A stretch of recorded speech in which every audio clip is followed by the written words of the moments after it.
Dokter Arya, nanti pertanyaan bisa disampaikan via apa ya? Baik dokter, jadi untuk pertanyaan nanti ditulis di kolom Q&A dokter. Q&A ya. Nanti yang Di- baca dari Jadi nanti dokter Yunus akan melihat pertanyaannya yang masuk di kolom Q&A dan dokter Yunus nanti yang mungkin memilih dan sekaligus membacakan. pemilih ya. Ini di tampilan saya ada chat. Nggih, nggih. Jadi di sebelahnya chat itu ada Q&A. Nah, itu nanti akan peserta berinteraksi melalui kolom tersebut. Karena ini Zoom webinar khusus untuk webinar dokter. Jadi hanya menampilkan panelis, tidak bisa menampilkan peserta. Ya, Q&A-nya nggak muncul ya di sini. Sebentar.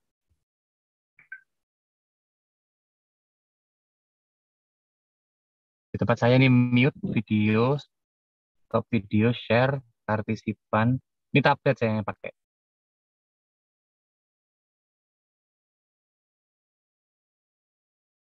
Sekarang apa sudah muncul dok? Belum. Sebentar ya.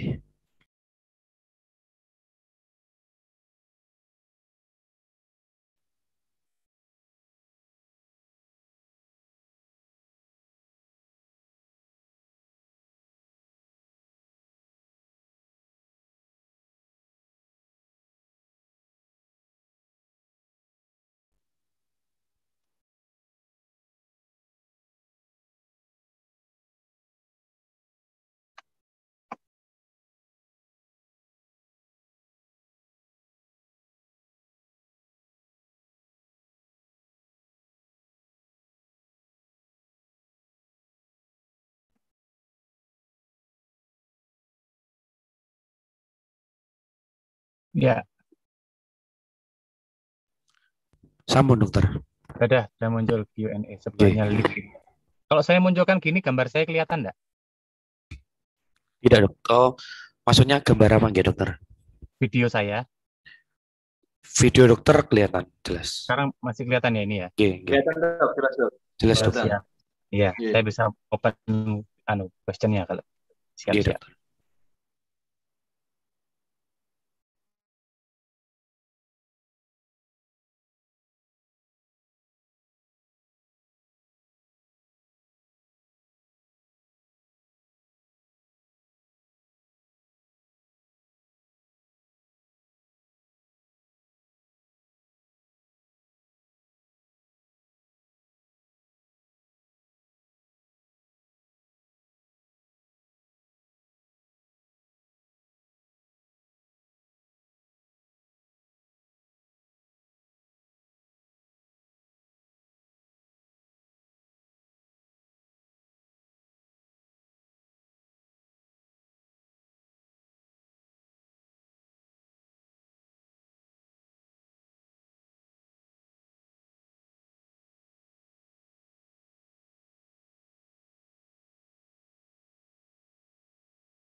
Baik dokter, izin saya mulai nggih dok. Sudah Ya, 15.30.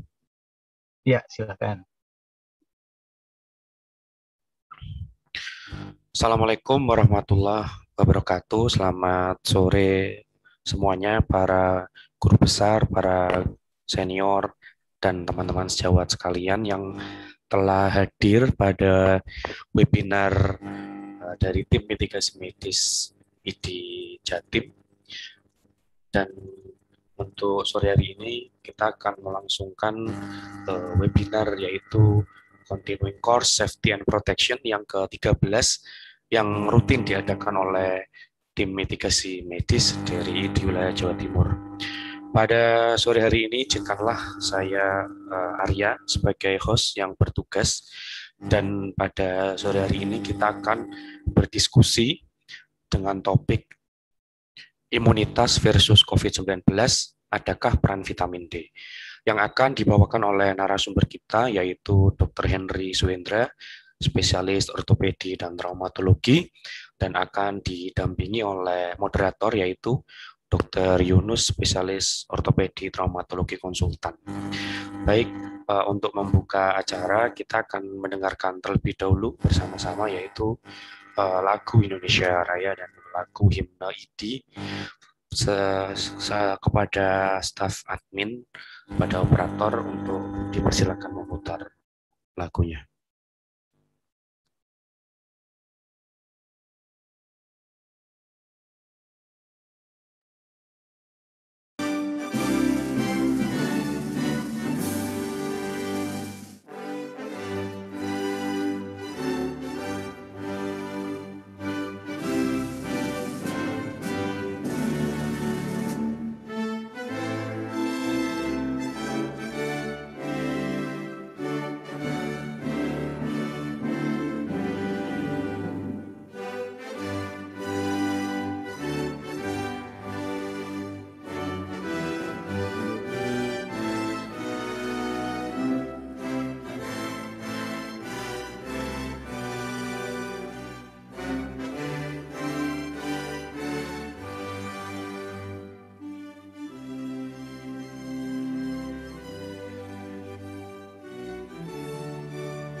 Baik, terima kasih kepada operator. Berikutnya akan ada sambutan yang akan disampaikan oleh perwakilan dari tim mitigasi medis, yaitu akan disampaikan oleh Dr. Hud Suhargono, SPOG Konsultan. Kepada beliau, Putus-putus ya, Pak, ya. Kepada beliau saya persilakan.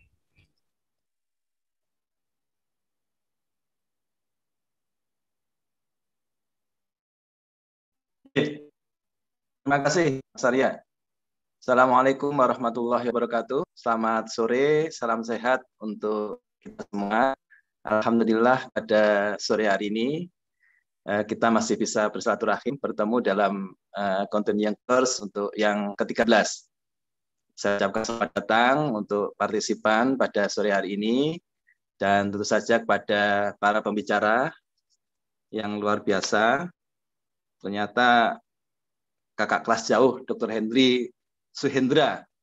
Salam kenal, Dok. Selamat datang di Continuing Course Safety and Protection dari tim mitigasi medis ID Jawa Timur.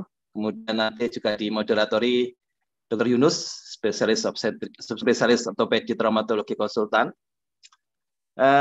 Sore hari ini topiknya cukup menarik, imunitas versus COVID-19, bagaimana peran vitamin D. Tadi pada saat offline ternyata Dr. Henry ini penggiat olahraga juga, penggiat kebugaran. Mungkin bisa share nanti, Dok, di saat COVID ini apa kiat-kiatnya kelihatan masih bugar. Walaupun kakak kelas saya jauh, ternyata Pak Henry. Untuk teman-teman sejawat sekalian, saya kira forum course safety medis di ID Jawa Timur ini sudah sampai ke yang ke-13. Dan rasanya kita selama ini sudah berusaha mencari topik-topik yang menarik untuk teman sejawat sekalian. Dan kita berharap juga mendapatkan masukan dari teman sejawat di daerah, apa topik yang sekiranya dapat kita angkat di Continuing Course. Karena ternyata juga kita kehabisan akal, kehabisan judul materi kalau kita tidak mungkin bisa menangkap kebutuhan dari teman-teman sejawat di daerah, sehingga nanti kita bisa carikan para expert di forum ini dan kita manfaatkan forum ini sebaik-baiknya untuk mendukung tugas teman sejawat sekalian di saat pandemi ini. Jadi memang tim mitigasi medis ini saya kira tugasnya adalah mengurangi dampak dari pandemi COVID ini, dan mestinya kita juga mencari apa saja yang mungkin bisa kita lakukan di tim mitigasi di Jawa Timur. Saya berharap Continuing Course ini dapat bermanfaat untuk teman-teman sejawat sekalian, dan sebelum saya tutup sambutan saya, perkenankan kita berdoa sejenak untuk teman sejawat kita yang sudah mendahului kita dalam bertugas. Kalau di Jawa Timur, catatan kita sudah 66 ya, Dr. Arya ya, untuk tim yang gugur selama bertugas. Semoga teman sejawat sekalian yang sudah gugur mendapatkan tempat sebaik-baiknya dan dicatat sebagai syahid di sisi Allah Subhanahu wa taala, Tuhan Yang Maha Esa. Saya kira demikian. Monggo dilanjutkan acaranya. Kita bisa berdiskusi menarik mengenai manfaat vitamin D, dan rasanya banyak sekali pertanyaan ini mitos atau memang secara ilmiah terbukti dan sebagainya, sehingga pada saat kita menjelaskan pada pasien-pasien kita atau untuk kita sendiri, kita lebih yakin bisa memberikan penjelasan yang baik dan benar. Terima kasih atas perhatiannya. Billahi taufik wal hidayah. Assalamualaikum warahmatullahi wabarakatuh. Waalaikumsalam. Waalaikumsalam warahmatullahi wabarakatuh. Terima kasih Dr. Hud atas sambutannya. Baik, sebelum saya memasuki acara inti, saya akan menyampaikan beberapa informasi terkait webinar sore hari ini. Yang pertama, alhamdulillah pada sesi yang ke-13 ini cukup antusias karena peserta yang mendaftar sekitar 600 peserta, dan pada menit-menit awal ini sudah hadir di antara kita ada 200-an partisipan. Dan selain itu, kepada seluruh peserta, Jika ingin ada yang ditanyakan untuk sesi diskusi atau tanya jawab nanti, bisa menuliskan pertanyaannya di kolom Q&A yang tersedia pada Zoom kita sore hari ini. Jadi pertanyaan tentang topik atau materi yang ingin ditanyakan kepada narasumber bisa diketikkan pada kolom Q&A dan nanti akan dipilih dan dibacakan oleh moderator untuk kemudian dijawab oleh narasumber. Yang ketiga, terkait diskusi pada sore hari ini, dari panitia akan memilih sekitar 3 orang yang memberikan pertanyaan terbaik untuk mendapatkan door prize, dan nanti akan kami umumkan di akhir dan kami berikan informasi terkait door prize-nya, dan 3 orang terbaik itu kita pilih dari pertanyaan-pertanyaan yang tentu menarik. Mungkin itu informasi awal yang saya sampaikan. Untuk lebih efisien, kita pasti sudah tidak sabar mendengarkan materi sore hari ini. Untuk diskusi akan dipandu oleh Dr. Yunus, SPOT Konsultan. Kepada beliau, saya persilakan, Dokter. Terima kasih. Assalamualaikum warahmatullahi wabarakatuh. Alhamdulillahirrahmanirrahim. Kita bisa bertemu lagi pada continuing course dari ID cabang Jawa Timur ya, ID wilayah Jawa Timur. Untuk kali ini kita akan membahas seputar vitamin D, peran vitamin D terhadap COVID-19. Nah, vitamin D ini saat ini semenjak ada pandemi COVID ini cukup menjadi perhatian yang sebelumnya begitu banyak dilupakan dan dianggap sekedar vitamin-vitamin pada umumnya yang kita tahu sebagai elemen-elemen tambahan untuk memberikan kebugaran, memberikan manfaat dan seterusnya. Dan jumlah vitamin yang kita kenal ada yang larut air, ada yang larut lemak, dan seterusnya yang kemudian kita hanya memberikan sebagai terapi-terapi sportif.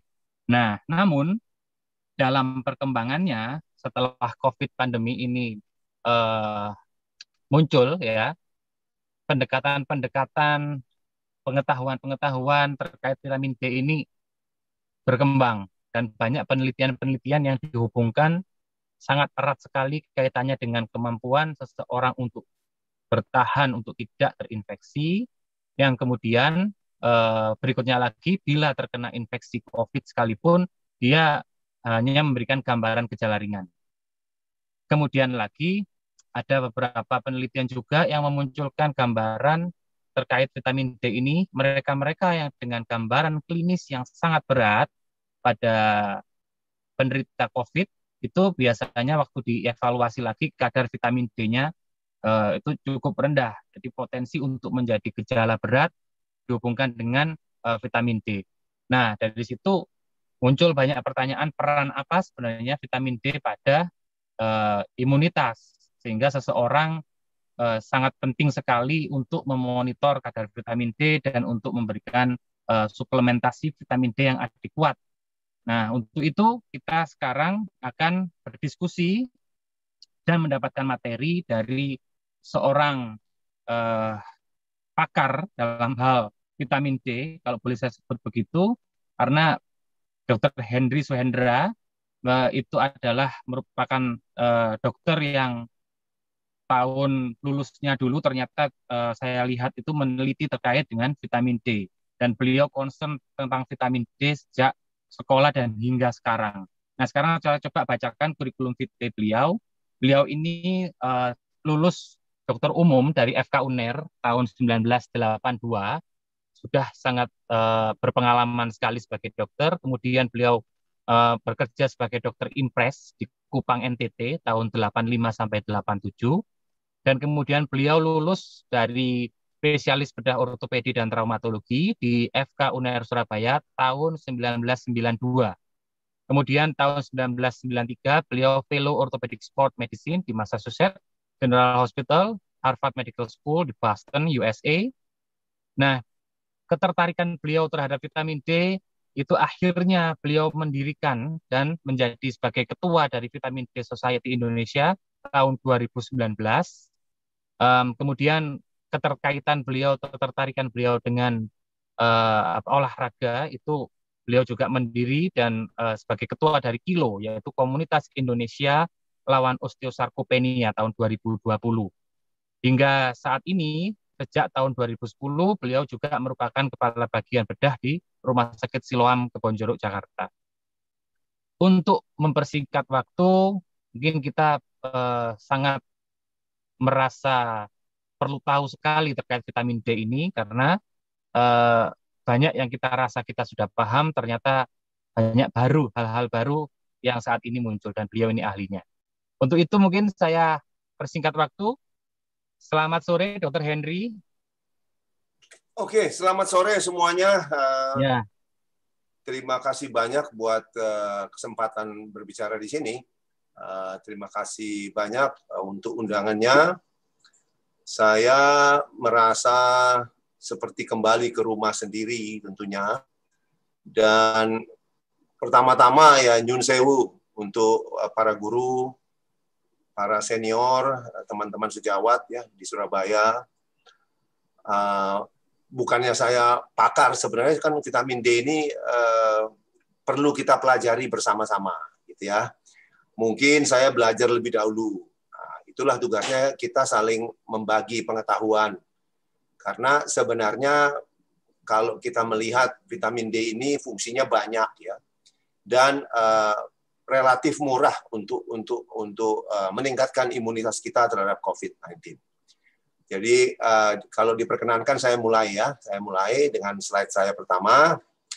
Jadi topik hari ini tentunya adakah peran vitamin D? Karena sudah banyak yang bicara, sudah banyak mungkin kita dengar-dengar ya.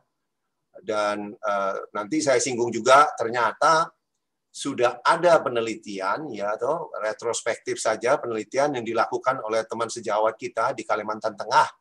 Bahkan penelitian ini kaum dokter tidak begitu tahu, masih banyak yang tidak tahu, malah sering dengar karena dikutip oleh dokter-dokter di Amerika, dokter-dokter di Eropa bahkan, bahwa ada Indonesian study on COVID-19 gitu. Baik, kita teruskan ya. Tadi sudah disebutkan, saya lanjut saja. Jadi oke. Vitamin D ini seperti kita tahu sumbernya adalah bisa dari matahari atau dari diet atau dari supplementation. Jadi ada 3 ya, matahari, diet, supplementation. Tetapi saya akan bilang di antara 3 ini ya memang dikatakan sebenarnya paling besar itu sumbernya adalah matahari ya. Tapi mesti diingat sudah banyak penelitian yang menyatakan bahwa kalau kita ingin mendapatkan vitamin D dari matahari atau dari diet, itu sudah dinyatakan penelitian studies after studies menyatakan bahwa tidak mungkin kita mendapat cukup hanya dari matahari dan dari diet. Ya, jadi boleh dilakukan karena di kalangan masyarakat ada polemik luar biasa mengenai matahari ini, terutama kita mulai saja jamnya aja, jam jemur saja itu sudah polemik luar biasa orang. Ya, itu semua nanti bisa kita terangkan. Tapi pada pokoknya kesimpulannya adalah matahari dan makanan boleh untuk tambah-tambah, tetapi semua orang tidak ada kecuali, tidak ada pengecualian umur dari paling kecil sampai yang paling tua tetap memerlukan suplementasi vitamin D3. Kalau di sini dikatakan ada D2 dan D3, yang kita lihat hanya D3 karena makhluk hidup itu membentuk D3. D2 itu ada di tumbuh-tumbuhan. Jadi kalau ada yang menjual suplementasi D2 tidak cocok buat manusia, gitu ya. Jadi seperti kita tahu, matahari kemudian membuat merangsang 7 dehidrokolesterol di kulit kita menjadi pre-vitamin D3. Vitamin D3 inilah pre-vitamin D3 ini yang kemudian dari dalam darah dibawa ke liver, ya, dibawa ke liver. Kalau kita berasal dari makanan atau dari suplementasi juga langsung dibawa ke liver. Di liver ini yang tidak aktif ini dibuat aktif dulu dalam bentuk 25 hidroksi vitamin D. Jadi inilah bentuk yang stabil. Inilah yang bisa diukur di laboratorium dalam darah kita. Jadi ini mewakili kadar vitamin D dalam darah kita. Sebenarnya tidak aktif. Nanti proses selanjutnya masih diteruskan, bisa di imun sistem, Tapi terutama kita mengenal ini adalah di ginjal, di kidney, di ginjal, diaktifkan lagi menjadi 1,25 dihidroksi vitamin D. Ini yang bentuk aktifnya. Jadi ini yang bentuk aktif. Oke. Jadi ini saya akan melihat penelitian-penelitian yang sudah dilakukan, karena nanti kita sampai ke penelitian kita di Indonesia. Jadi ini penelitian dengan melihat di UK ya, Biobank dilihat. Jadi dilihat di antara pemakai vitamin D itu bagaimana pengaruhnya terhadap COVID-19. Jadi ada melibatkan 8.297 dewasa dari bulan Maret 2020 sampai Juni 2020 ya. Jadi ternyata dari 8.297 dewasa ini 1.374 atau 16,6% positif COVID ya, positif COVID. Ternyata sayangnya di antara mereka itu yang memakai vitamin D cuma 363. Jadi yang tidak pakai itu 7934. 79 besar sekali yang tidak pakai. Jadi di sini kesimpulannya dari data dari UK Biobank ini adalah habitual use of vitamin D. Jadi yang sebelumnya sudah mempunyai kebiasaan minum vitamin D itu mempunyai risiko terkena infeksi COVID-19 lebih rendah. Ini yang kita sebutkan.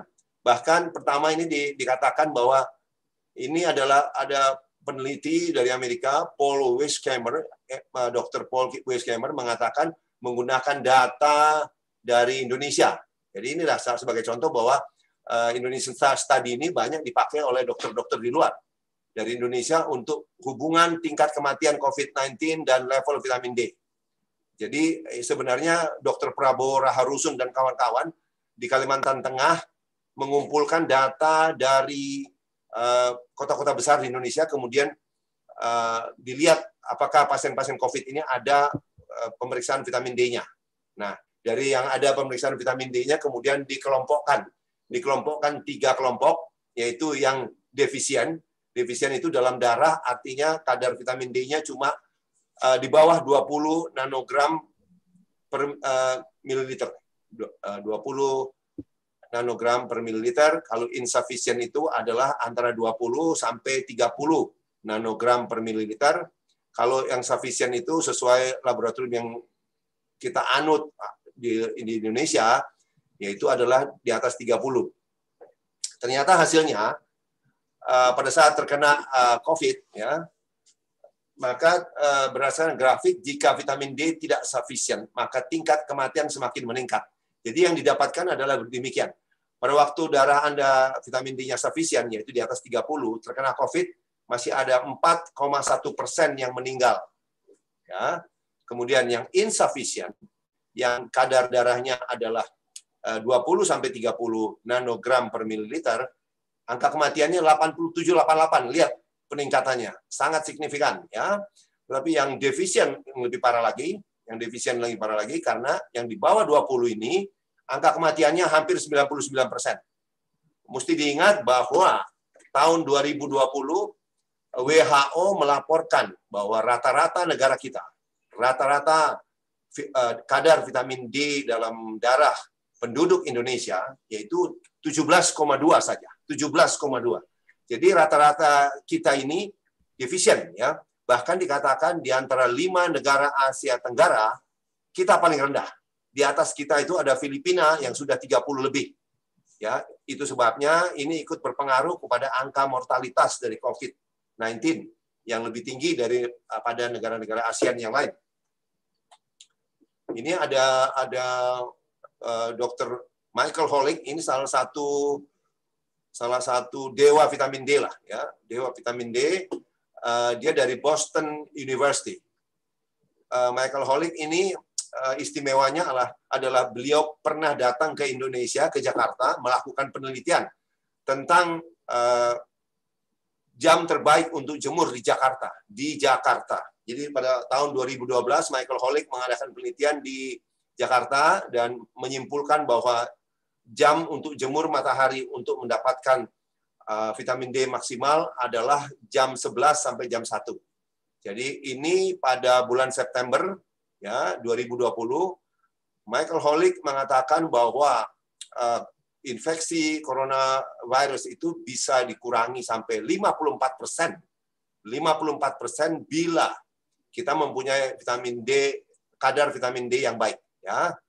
Dan pendapat ini juga didukung oleh peneliti lain, yaitu Profesor David Meltzer dari University of Chicago, sama-sama di September 2020, di mana dia mengatakan bahwa barang siapa yang rendah vitamin D-nya dalam darah itu mempunyai kemungkinan mendapat COVID-19 infection 77% lebih tinggi dibanding orang-orang yang vitamin D-nya optimal.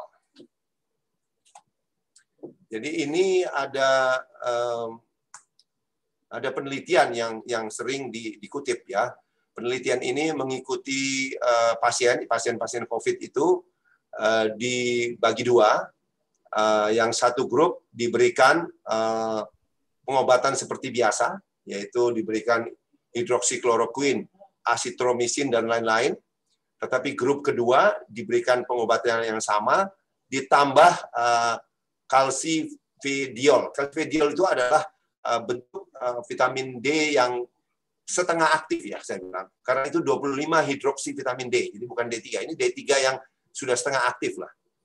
Kenapa demikian? Karena yang diberikan ini pasien-pasien yang sudah dalam kondisi payah, jadi tidak lagi diberikan D3, tetapi langsung diberikan yang setengah aktif supaya kerja tubuhnya tidak terlalu berat, kerja livernya tidak terlalu berat, dengan tujuan untuk melewati tidak harus melalui proses aktivasi di liver. Nah, dari penelitian ini ternyata didapatkan bahwa 50 pasien yang mendapat calcifediol ya, hanya satu yang membutuhkan ICU, yang masuk ke ICU, yaitu hanya 2%. Sementara di antara 26 orang yang tidak diberikan calcifediol, 13 yang masuk ke ICU, jadi ada 50%. Jadi yang memakai calcifediol itu adalah hanya 2%, tetapi yang tidak pakai jadi 50% masuk ICU. Jadi ini sangat bermakna. Ya, demikian ini untuk membandingkan bahwa itu betul-betul berbeda. Kemudian juga di angka kematian, kalau yang memakai calcifediol tidak ada yang meninggal, tetapi yang tidak memakai calcifediol itu 13 pasien, kemudian yang masuk ke ICU 2 yang meninggal. Ya. Ya, ini dia penjelasan tadi. Jadi kesimpulannya adalah vitamin D itu bisa mengurangi severity, jadi beratnya penyakit, tapi memang dikatakan kekurangannya adalah jumlah pasiennya tidak terlalu besar, ya, tidak terlalu besar karena hanya dipakai 50 dan 26 pasien, jadi 76 pasien saja. Penelitian lain lagi, ya. Ini di Switzerland dengan jumlah pasien 107, di mana dilihat bahwa kemungkinan di sini ada grup yang PCR negatif, semua di tahun 2020 ya. Ini PCR positif. Apa bedanya? Dilihat kadar vitamin D-nya. Jadi yang PCR negatif itu ada yang mencapai puncak sampai 60, ya. Sedangkan yang PCR positif itu puncaknya di bawah 40. Ini juga hubungan plasma vitamin D yang rendah dengan kemungkinan infeksi COVID-19. Di sini dibedakan yang kadar darahnya 75 plus nanomol, ini pakai nanomol per liter ya. Nanomol per liter itu sama dengan dibagi 2,5 menjadi nanogram per mililiter. Jadi kadar 75 ini sama dengan 30 nanogram. Jadi dibandingkan pasien dengan kadar di atas 30 nanogram dan dibandingkan terhadap yang di bawah 30 nanogram. Ternyata apa? Kemungkinan infeksi corona COVID-19 ini adalah 1,45 kali pada yang kadar darahnya di bawah 30. Dan juga kemungkinan masuk rumah sakit adalah 1,95 kali. Jadi hampir 2 kali lipat. Nah, ini juga hubungan antara vitamin D, kekurangan vitamin D dengan COVID-19 pada, nah ini populasi yang besar, karena ini pada jumlah N-nya adalah 52.405, ya, dan dibandingkan terhadap sex, age, dan regio geografisnya. Jadi pada umumnya kesimpulannya adalah kalau vitamin D-nya rendah, ya, vitamin D-nya dalam darah rendah, maka kemungkinan COVID positif tinggi, ya. Jadi kelihatan kalau kita naik terus di atas 6 sampai 60 nanogram per mililiter, itu infeksi COVID sudah minim sekali. Ini juga bandingkan terhadap race di Amerika ini penelitian. Ras ini kelihatan kalau black non-Hispanic dia lebih tinggi. Jadi ini Hispanic, kemudian ini putih. Ternyata warna kulit penting karena yang makin gelap, ya, ingat makin gelap, matahari makin susah masuk, makin sedikit vitamin D yang bisa dibentuk, ya, dengan cara jemur dan sebagainya itu. Demikian juga ini umur, ya, dengan bertambahnya umur ya vitamin D turun, ya. Jadi kalau dia makin rendah, vitamin D-nya, kemungkinan COVID-nya meningkat, ya. Dalam hal seks juga hampir sama, laki-laki terhadap wanita, laki-laki sedikit lebih tinggi, mungkin karena aktivitas lebih banyak di luar dan sebagainya. Nah, ini penelitian lain lagi, jumlah 105, ya, dengan melihat vitamin D-nya. Dari 105 ini, ada 70 yang COVID-19 positif, ya, positif, kemudian dilihat kadarnya. Yang vitamin D-nya di bawah 30 dan dibanding yang vitamin D-nya di atas 30. Lihat D-dimernya.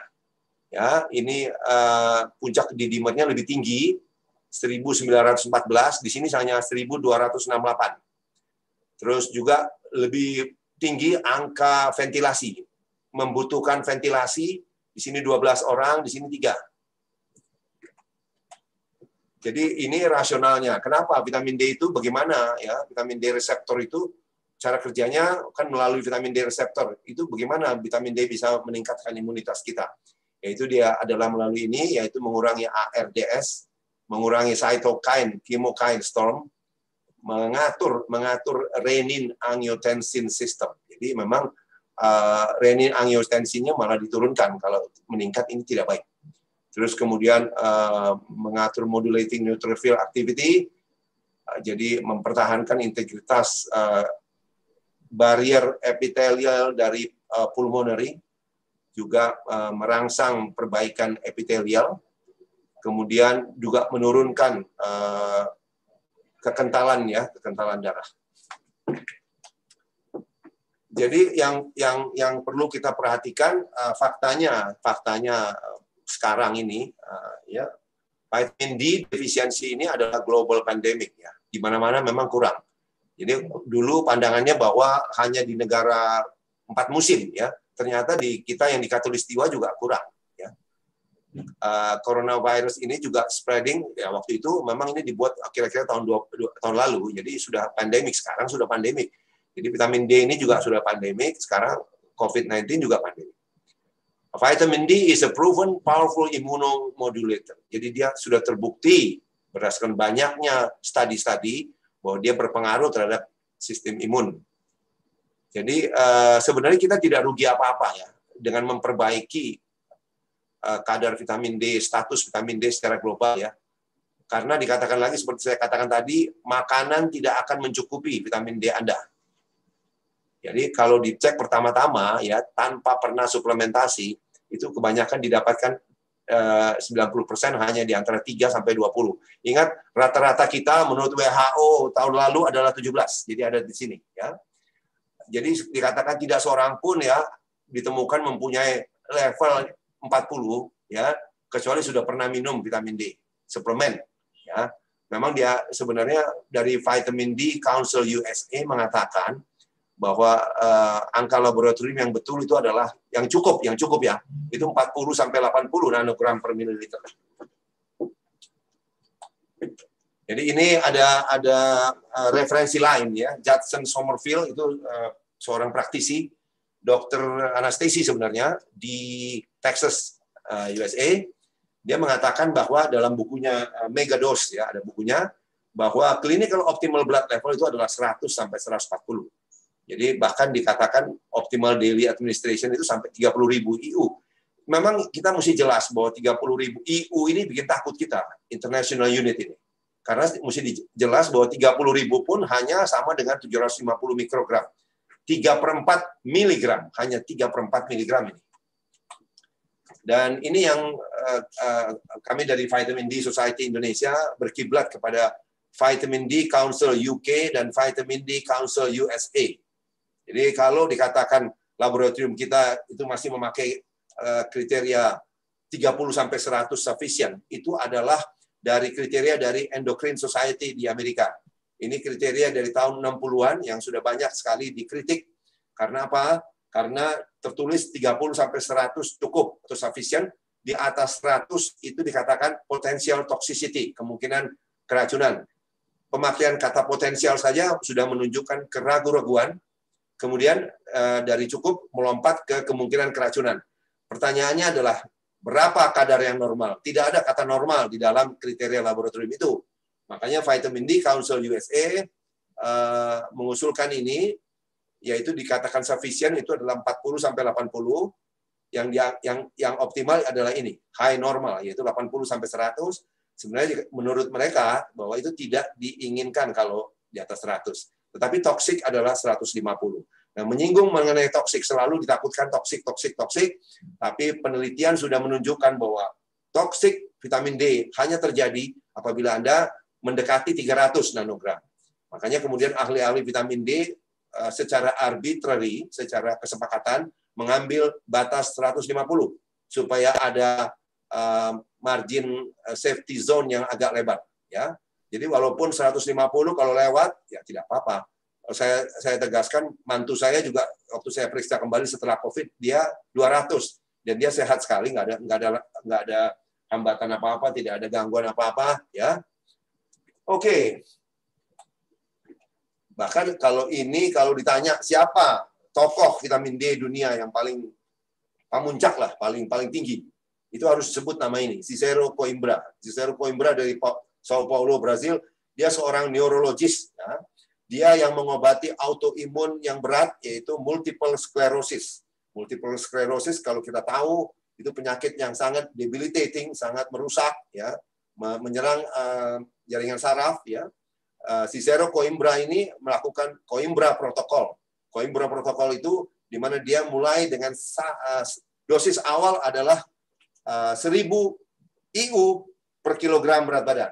Sehingga rata-rata mulai 75.000, 80.000, tapi tentunya pasien ini dirawat inap oleh dia, kemudian diawasi betul, bukan hanya kalsiumnya, tetapi sampai hormon paratiroid dan sebagainya. Dan Cicero Coimbra inilah satu-satunya orang yang berhasil mengobati multiple sclerosis sampai 95%. Tidak ada ahli satupun di Amerika yang berhasil mencapai itu. Jadi ini yang kita bilang dewanya dari dewa vitamin D. Nah, ini sekarang pengalaman pribadi karena saya praktisi kan, saya ini bukan akademisi. Ini saya selalu juga mempertahankan vitamin D saya di atas 100. Ini yang kapan periksa, pokoknya berkisar 107, 108 ya. Sebenarnya sebelum thank you ini saya mau cerita satu lagi bahwa ini pengalaman pribadi di mana tidak bisa dibantah. Jadi anak saya dan mantu saya yang berumur 40 tahun berlibur ke Bali, kemudian di Bali mantu terkena COVID-19, dirawat di Siloam, Bali. Tapi 1 minggu kemudian saya berikan apa yang disebut vitamin D hammer. Ada pengobatan namanya vitamin D hammer, jadi di Palu gitu ya. Itu sudah sembuh, keluar. Nah, waktu saya tanya, waktu kamu kena COVID-19, berapa vitamin D-mu? Ternyata dia 70. 70 itu masih kena COVID-19, tetapi istrinya, anak perempuan saya yang tidur satu kamar, itu dites negatif terus, swab-nya dan sebagainya, karena vitamin D-nya 117. Demikian. Jadi jangan ragu, vitamin D, kalau masih ada yang bilang, apa betul itu? Nah, itu. suruh belajar lagi. Terima kasih atas perhatiannya, semoga bermanfaat. Thank you. Matur nuwun. Baik, terima kasih Dr. Henry. Ini ada beberapa pertanyaan ya yang sudah masuk, kira-kira ada 11 pertanyaan. Dari masing-masing pertanyaan ini sebenarnya saya mau tanya dulu aja dok. Dok, kira-kira kalau ada pasien atau siapa orang kita, orang Indonesia dengan kadar vitamin D yang rata-rata rendah, itu starting dose-nya untuk pemberian vitamin D bagaimana dok? Ya, begini Dr. Yunus. Jadi menurut Vitamin D Council USA, ya, dosis awal itu harus disertai dulu dengan pemeriksaan darah. Jadi kita harus tahu dulu berapa rendahnya. Memang semua orang rendah, tapi kita tahu jadi titik tolaknya berapa. Kemudian starting dose itu mesti 5.000 atau 10.000. Jadi tidak ada pemberian 1.000, 2.000. Jadi Vitamin D Council USA bilang begini, if you start with a dose of less than 5,000, you are making a joke. Anda lagi guyon katanya. Anda guyon. Kenapa? Karena starting dose 5.000 sampai 10.000 itulah yang bisa mencapai kadar optimal dalam darah, yaitu 80 sampai 100. Karena kalau Anda pakai 1.000, 2.000 tidak akan sampai. Jadi apa gunanya? Ingat, kalau kita mau mendapat imunitas yang baik, terutama terhadap COVID, itu harus 80, 100. Jadi dosisnya minimal 5.000 atau 10.000. Kemudian 1 bulan, 2 bulan cek ulang darah. Karena teoritis kan bisa kelebihan. Ya, baik sekitar 100 lah. Gitu. Demikian, Dr. Yunus. Ya, baik. Terima kasih, Dr. Henry. Saya mulai dari pertanyaan, dok. Mungkin saya cicil aja. Ini ada yang bertanya terkait pasien seorang penanya namanya Elizabeth Jacqueline Gunarso. Ini pasiennya adalah olahraga pelari mungkin dok ya, 2-3 kali seminggu, dan setelah diperiksa kadar vitamin D-nya hanya 23. Kenapa dok kira-kira kok bisa serendah itu? Mungkin tadi sudah dijelaskan sama Dr. Henry, diulang lagi dok mungkin penjelasannya dok. Jadi memang rata-rata kan kita 17 cuma. 17. Dan dulu waktu di Surabaya saya pernah mengadakan penelitian kecil-kecilan, jumlahnya nggak besar. Waktu itu saya dapatkan 18. Di Surabaya tahun 92 itu 18. Bersama almarhum Prof. Joko, ya 18. Ternyata tahun 2020, ya sudah 28 tahun berlewat, itu kita tidak menjadi lebih baik, malah 17 sekarang, ya. Jadi dalam hal olahraga begini jelasnya, olahraga teratur dan terukur itu bisa meningkatkan vitamin D darah kita, meningkat kita ini. Tetapi ingat, kalau kita berolahraga berlebihan, ya. Berlebihan tentunya ada kriterianya. Sebenarnya saya sudah buat videonya, itu video instruksinya. Kalau Anda berolahraga berlebihan, itu merupakan stres. Jadi ingat, stres apapun, baik fisik maupun mental, itu menurunkan vitamin D darah Anda. Jadi kadang-kadang yang kita temukan adalah makin atlet, makin profesional seseorang, kalau dia tidak memperhatikan vitamin D-nya, vitamin D-nya makin hancur. Karena makin dia latihan gila-gilaan, vitamin D-nya malah anjlok. Demikian. Ya. Baik dok, ini terkait itu dok, hubungannya dengan COVID dok. Ada yang bertanya, Oscar Putra, untuk terkait dosis lagi dok. Kalau untuk pasien COVID bagaimana dok? Ada perbedaankah pemberian dosisnya dok? Ya, jadi begini. Untuk pasien COVID itu ini dari sebenarnya protokolnya dari Cicero Coimbra, ya. Cicero Coimbra yang saya bilang guru besar vitamin D dunia lah. Dan ini juga diterapkan oleh muridnya. Muridnya itu Dr. Renu Mahtani, ada di India, ya. Dia kasusnya banyak. Itu yang disebut vitamin D hammer. Jadi 3 hari pertama, jadi 3 hari sampai 7 hari itu diberikan 50.000. Seharinya 50.000 IU. Ya, minimal 3 hari atau maksimal 7 hari. Kemudian boleh periksa lagi darahnya. Itu yang saya terapkan kepada mantu saya. Jadi 50.000 tiap hari. Jadi mungkin seminggu begitu sudah sembuh. Sembuh dia. Setelah 1 minggu baru diturunkan sesuai dengan pemeriksaan kadar vitamin D dalam darah berapa, baru ditentukan. Demikian. Kalau pembelian dosis besar itu apa dok yang kira-kira harus diobservasi dok? Hiperkalsemianya atau bagaimana dok? Jadi, toksisitas itu selalu toksisitas vitamin D itu bukan vitamin D-nya yang lebih, tetapi adalah kalsiumnya. Jadi kalau sudah memakai dosis 50.000 misalnya, itu selain dilihat cek vitamin D-nya dalam darah, itu juga cek kadar kalsiumnya, kalsium total, kalsium ion. Ya, kalau sebenarnya yang lebih rinci lagi, ya, kalau kita pemakaian vitamin D sudah berlebihan, marker yang paling saintifik itu adalah hiperparatiroid. Jadi paratiroid hormonnya dilihat. Kalau dia turun, kalau dia sudah mulai hipo, bukan hipo, jadi ada range ya. Kalau paratiroid kita sudah di batas bawah, nah itu berarti kita sudah hampir mencapai maksimum pemakaian vitamin D. Tapi kalau mau simpel saja, nggak usah sampai ngukur paratiroid, lihat kalsium saja. Jadi lihat kalsium total dan kalsium ion.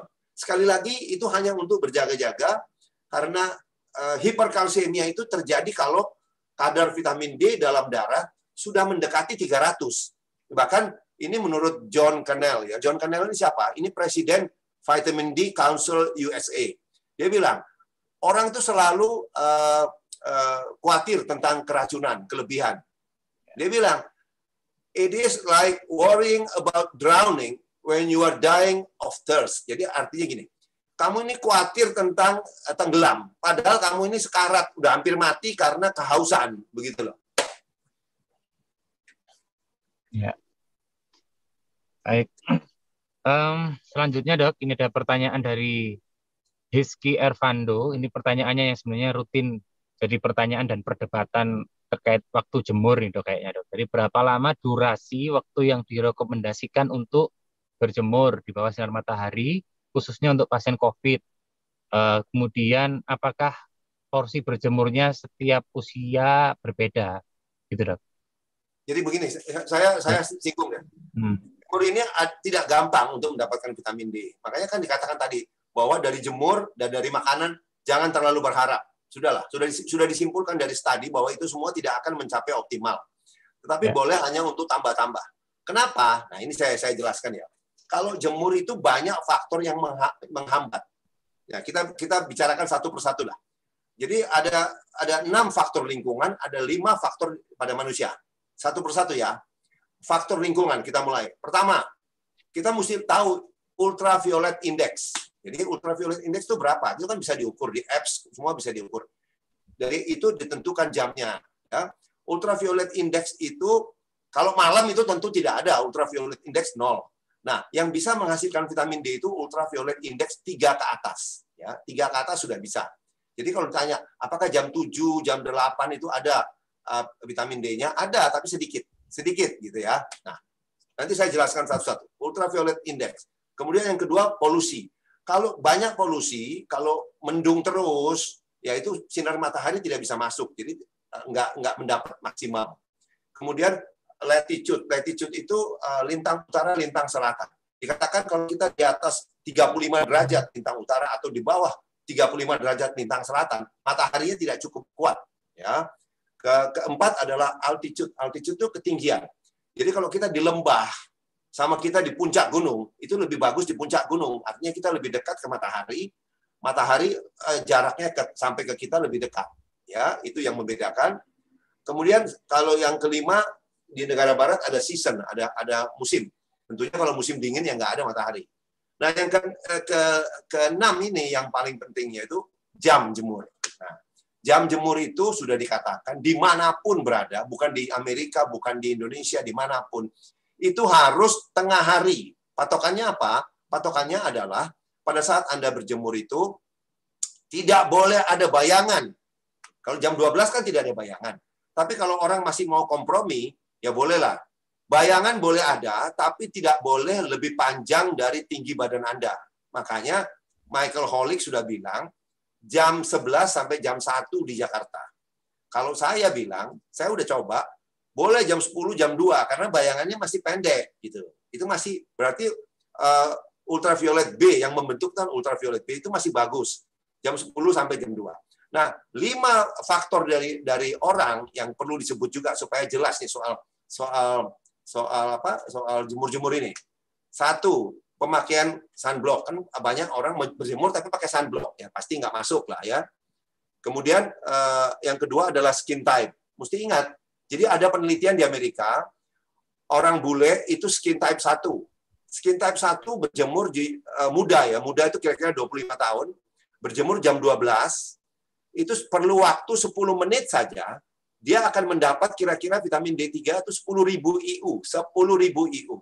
Nah, kita orang Indonesia itu skin type-nya adalah skin type 4 sampai 5. Bahkan kalau saudara kita Papua itu mungkin 6 dia.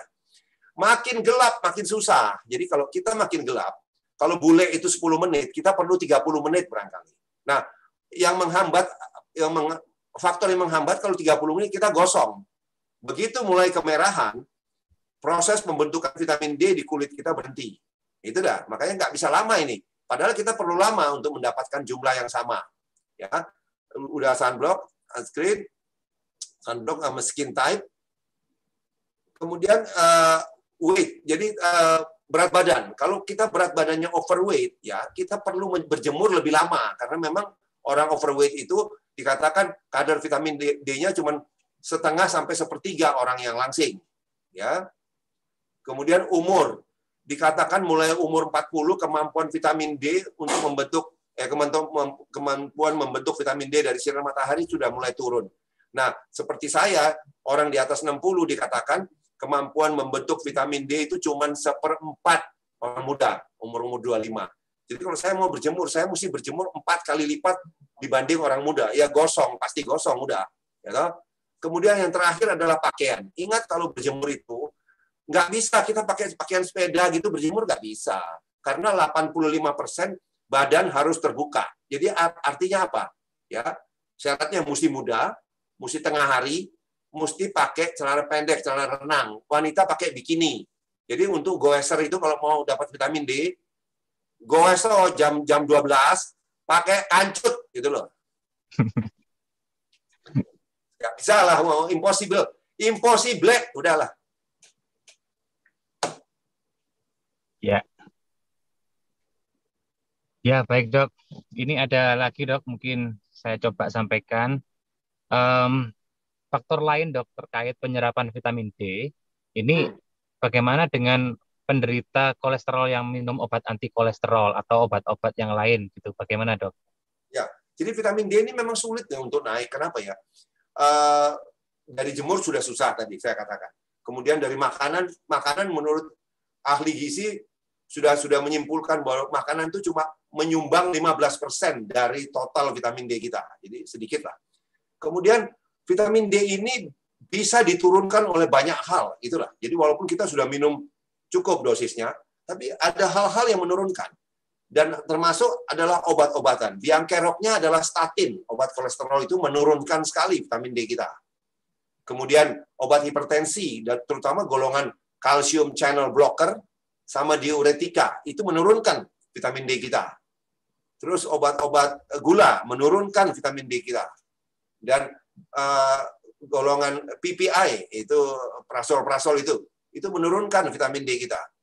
Kemudian ada hal-hal lain. Apa itu? Stres, kurang tidur, ya toh, rokok, alkohol.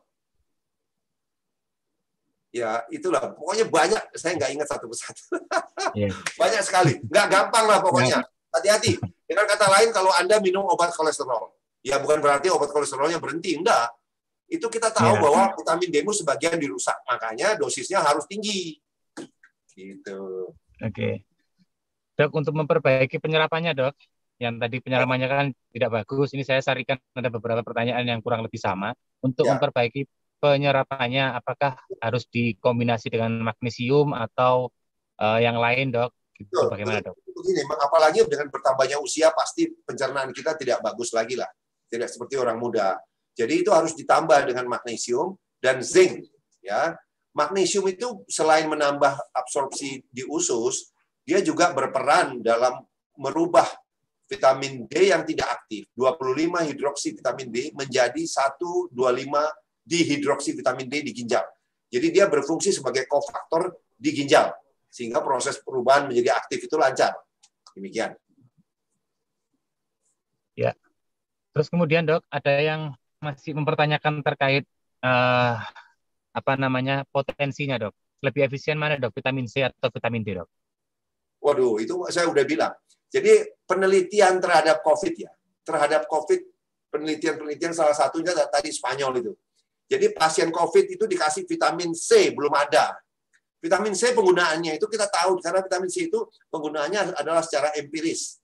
Dia berfungsi melawan virus influenza. Ini kan dianggap satu rumpun. Ya. Tapi penelitian pasien COVID dikasih vitamin C itu belum ada. Setahu saya belum ada atau belum rampung. Yang sudah ada adalah penelitian vitamin D terhadap COVID. Itu sudah dilakukan di 2 negara, yaitu di India dan di Spanyol tadi, salah satu saya sebut. Jadi kalau ditanya, vitamin C saya minum boleh nggak? Ya boleh aja, vitamin C kita tahu bahwa ada fungsinya toh. Tapi terhadap COVID sebenarnya, yaitu peran minor lah, peran figuran lah. Peran utamanya ya vitamin D toh. Ya. Kalau itu dok, terkait seseorang yang minum vitamin D tanpa kena sinar matahari, bagaimana dok menurut pendapat dokter? Kan sudah dibilang tadi. Ada ini Ya. yang ini mitos yang salah di luar. Bahwa setelah minum vitamin D harus jemur. Yang enggak dong. Udah tahu kalau jemur itu tidak akan menghasilkan apa-apa. Jadi orang yang tidak pakai jemur-jemur tapi dosis vitamin D-nya bagus ya naik. Sebaliknya, ya toh, yang jemur terus. Tapi nggak nambahin suplemen, nggak bisa naik. Jadi sebenarnya tidak ada logikanya bilang kalau minum vitamin D ya harus jemur. Ya enggak lah, jemur aja nggak ada gunanya kok. Untuk mengurangi itu dok, bahaya hiperkalsemia, bagaimana dok tips-tipsnya dok? Apakah harus dikombinasi dengan vitamin tertentu gitu dok? Ya, jadi dikatakan memang kan vitamin D itu ternyata kerjanya adalah meningkatkan absorpsi kalsium dari makanannya, dari makanan. Jadi tidak perlu lagi susu dan sebagainya. Dari makanan itu diserap oleh vitamin D di usus. Vitamin D ini menyerap kalsium dari usus. Kalsium, tapi kalsium dari makanan. Makanya peningkatan penyerapan kalsium ini sampai 20 kali lipat. Jadi ada tendensi bahwa kalsium kita ini jadi banyak sekali. Ya, dan vitamin D ini punya kemampuan untuk membawa kalsium yang diserap itu dibawa ke tulang dan ke gigi. Ya, tapi kalau jumlahnya udah banjir, nah itu dia nggak bisa lagi bawa ke tulang, sehingga diam di pembuluh darah, hyperkalsemia terjadi. Gitu. Yang kita takutkan penyumbatan plak di jantung, ya, atau terjadinya nefrolitiasis, ya, batu di ginjal. Nah, untuk mencegah itu, datanglah vitamin K2. Vitamin K2 ini fungsinya dia mengikat kalsium di pembuluh darah, jadi dia membersihkan pembuluh darah jantung. Kemudian yang sudah diikat itu dibawalah ke tulang. Jadi dia menguatkan jantung karena dibersihkan pembuluh darahnya, terus sekaligus menguatkan tulang karena kalsiumnya dideposit di tulang dan gigi. Iya, terima kasih dok. Saya tambahin lagi dok, mungkin pertanyaan tambah banyak sebenarnya dok. Ya. Pada pemberian suplemen vitamin D dok, apakah diperlukan juga pemberian kalsium dok?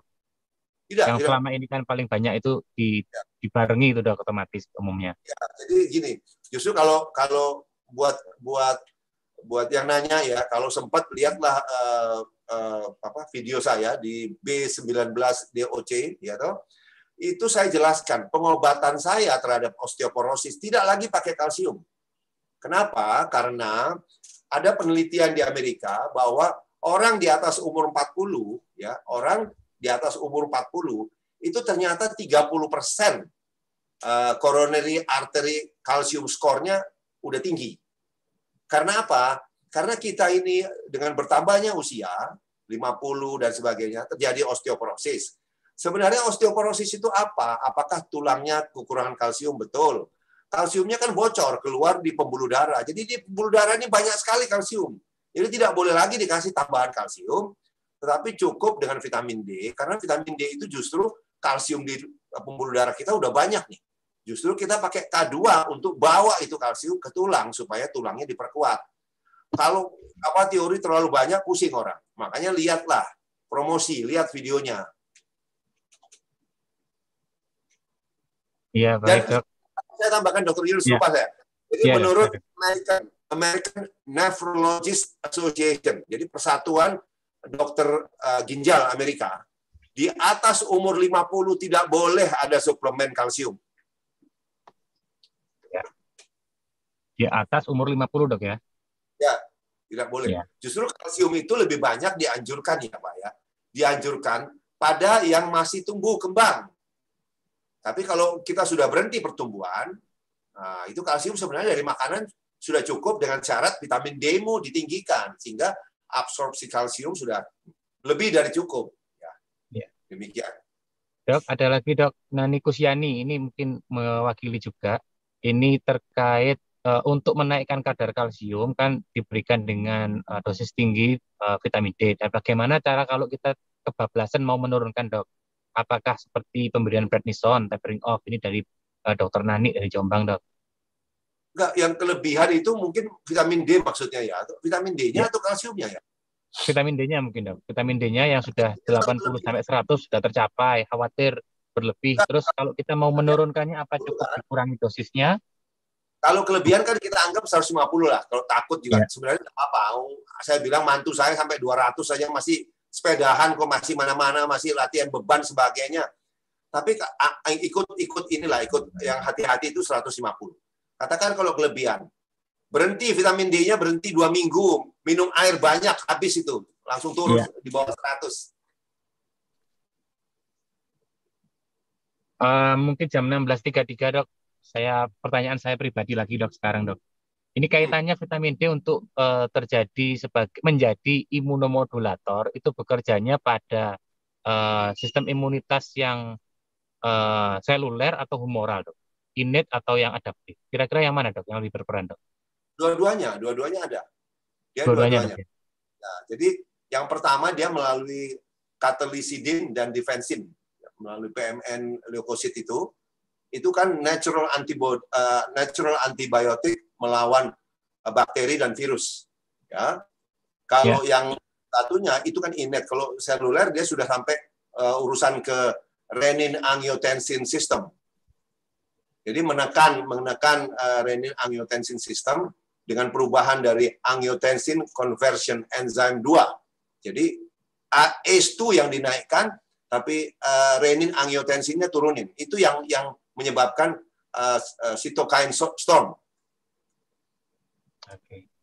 Baik, mungkin sudah waktu jam 16:34. Sebenarnya pertanyaannya masih banyak, Dok.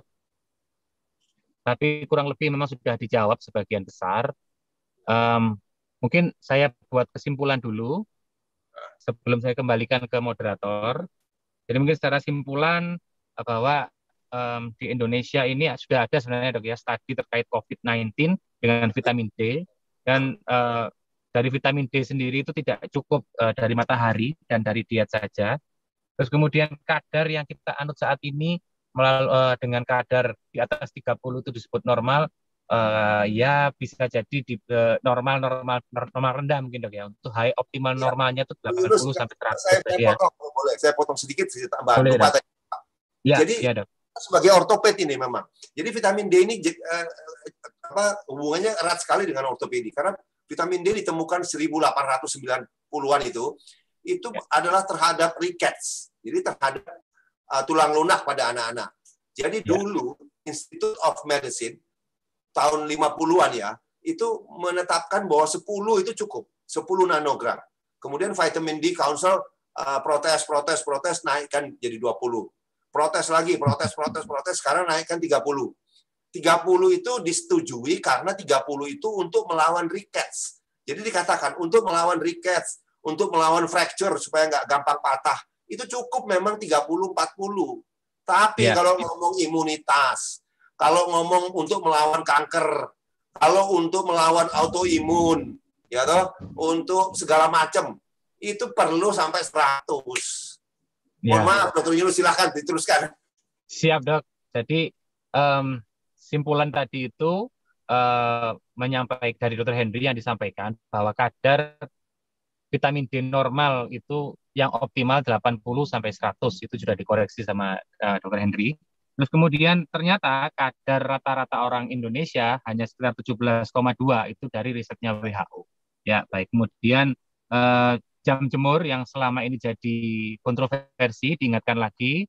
Dari Michael Holick itu menyampaikan antara 11 sampai jam 13, dan itu kurang lebih harus pas matahari, pas panas-panasnya, tergantung banyak faktor tadi sudah disebutkan. Banyak penelitian yang sudah disampaikan oleh Dr. Henry tadi bahwa kaitannya dengan COVID ini, pasien-pasien yang dengan kadar vitamin D yang cukup itu bagus. Bagus dalam arti bila dia terkena COVID, dia bisa dengan gejala yang ringan, dan bila dengan kadar vitamin D yang bagus, dia relatif lebih sedikit yang terkena COVID. Gitu dok ya. Nah, terus kemudian lagi, dan dari penelitian lain juga terkait dengan angka kematian juga berbeda signifikan pasien yang dengan suplementasi vitamin D yang cukup dibandingkan yang mereka yang kurang. Faktor-faktor yang penting, ini harus saya ulang lagi, faktor-faktor penting terkait eh, penjemur-jemuran tadi itu yang harus diperhatikan adalah pertama faktor intrinsik dan ekstrinsiknya perlu diperhatikan. Ada beberapa di antaranya ada UV index. UV index tiap-tiap wilayah, tiap-tiap jam juga berbeda. Kemudian polusi, misal mendung yang terharang mataharinya berbeda, walaupun sumber utamanya memang dari matahari. Namun karena banyak faktor ini jadi perhatian, jadi kita tidak bisa mengandalkan matahari saja untuk mendapatkan nilai yang optimal, yang high optimal tadi. Kemudian latitude atau lintang, lokasi, ketinggian, altitude, kemudian kalau di negara yang 4 musim season itu juga perlu. Terus kemudian jam jemur tadi sudah disebutkan. Terus kemudian faktor-faktor intrinsiknya yang ekstrinsik yang kadang-kadang kita sendiri adalah terkait dengan sunblock, terus kemudian berat badan, tipe kulit yang sudah melekat dari kita itu sangat mempengaruhi lamanya, walaupun bisa tercapai, tapi resiko sunburn semakin meningkat pada orang-orang yang dengan tipe kulit yang gelap, ya kurang lebih begitu. Dengan usia yang lebih dari 40, itu juga kemampuan lemak bawah kulit untuk dikonversi menjadi vitamin D-nya juga kurang. Kemudian faktor pakaian yang orang Indonesia, orang kita memang cenderung tidak lazim untuk beraktivitas di luar OTOT. Itu kurang lebihnya dok ya.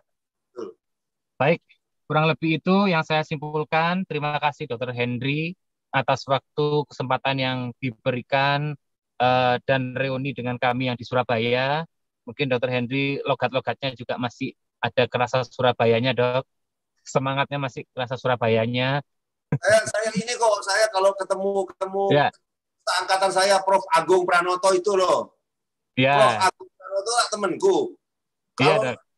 kalau dari jauh dia cuma ngomong gini, Jan, nggak wani terus no, cuma ngomong gini, jek urip ae kon iku. Ini luar biasa. Jadi kalau saya sama Dr. Henry ini dilihat mungkin jenggotnya warnanya berbeda ya. Tapi kalau diungkap usia Dr. Henry ini sebenarnya kelihatannya sudah jauh sekali, namun tampak 30 tahun lebih muda ini, atau 40 tahun. Bahkan mungkin umur berapa dok kalau ditanya dok? 66 menuju 67. 67 dok ya? Seperti umur 32 tahun dok ya? Olahraga, jadi kuncinya itu olahraga. Dan Ya. olahraga nggak bisa sepedahan, nggak bisa. Olahraga itu besi, nah gitu aja lah. Harus Ya, ada baik. beban. Ya, Karena ya, ototnya susut, ototnya habis. ya, Ototnya habis, ya. penyakit metabolik, macam-macam.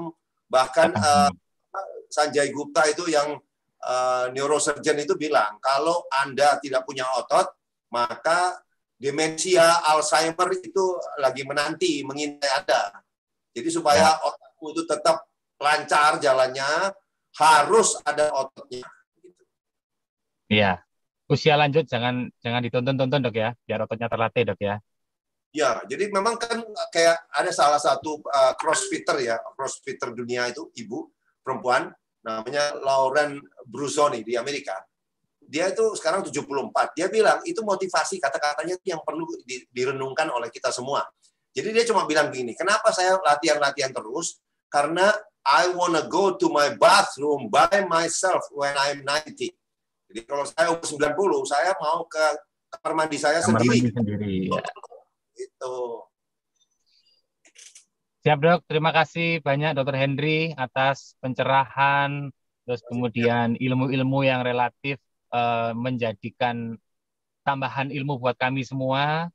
Walaupun ini sebenarnya ilmunya lama, tapi kita sering tidak paham walaupun mengerti terkait vitamin D. Mesti Baik. ini, Dr. Ya, Yunus, Ya, mesti ada yang agak gendeng gitu lah yang ngomong. Gitu, ah. siap ya dok. Memang harus mendobrak Dok. kebiasaan yang kadang-kadang dianggap tabu untuk didobrak. Terima kasih. Ya, Terima ya. kasih, Saya Dr. Henry. kembalikan kepada host atas kesempatannya. Saya akhiri dulu dari saya ya. Assalamualaikum warahmatullahi wabarakatuh. Mungkin dari host untuk melanjutkan acara. Terima kasih. Waalaikumsalam warahmatullahi wabarakatuh. Terima kasih Dr. Yunus. Terima kasih juga saya ucapkan kepada narasumber yaitu Dr. Henry atas materi yang luar biasa, banyak insight-insight baru yang kita terima pada sore hari ini. Baik, kita sudah sampai di penghujung acara dan di akhir ini sebelum saya tutup, saya akan umumkan sesuai yang saya sampaikan di awal tadi, bahwa panitia akan memilih 3 nama yang akan mendapatkan door prize. Langsung saja yang pertama atas nama Dr. Oscar Putra. Dr. Oscar Putra mungkin bisa mengirimkan alamat atau kontaknya di kolom chat di panelis. Yang kedua Dr. Hiski Ervando. Dr. Hiski Ervando. Dan yang ketiga, Dr. Loanita. Saya ulangi lagi, yang pertama Dr. Oscar Putra, lalu Dr. Hiski Ervando, dan Dr. Loanita. Kepada nama yang saya sebutkan bisa mengirimkan kontaknya untuk dihubungi oleh panitia lebih lanjut. Baik, terima kasih sekali lagi saya ucapkan mewakili panitia kepada narasumber kita yang luar biasa, Dr. Henry Suendra, SPOT. Saya juga ucapkan terima kasih atas kesempatan yang luar biasa juga kepada moderator, yaitu Dr. Yunus, SPOT Konsultan, karena telah mendampingi dan membawakan diskusi ini dengan luar biasa sekali. Saya ucapkan terima kasih kepada Dr. Hujwargono, SPOG Konsultan, sebagai perwakilan dari tim mitigasi karena telah memberikan sambutan dan hadir sampai di penghujung acara ini. Dan kami dari panitia mohon maaf apabila ada kekurangan selama pelaksanaan webinar sore hari ini. Dan terakhir kami ucapkan terima kasih dan jangan lupa untuk terus update informasi terkait webinar kami yang berikutnya. Dan insya Allah mungkin minggu depan atau 2 minggu lagi akan ada webinar serupa yaitu Continuing Course Safety and Protection yang ke-14 dan informasinya akan kami berikan apabila sudah ada. Mungkin itu yang bisa saya sampaikan di penutupan acara ini. Saya selaku host secara pribadi mohon maaf apabila ada kekurangan. Saya tutup. Wassalamualaikum warahmatullahi wabarakatuh. Selamat sore. Waalaikumsalam warahmatullahi wabarakatuh. Terima kasih dokter. Dr. Yunus, Dr. Henry, terima kasih banyak. Terima kasih Dr. Hud, matur nuwun. Dr. Henry, terima kasih. Dr. Henry, terima kasih dok. Salam sehat dok. Luar biasa.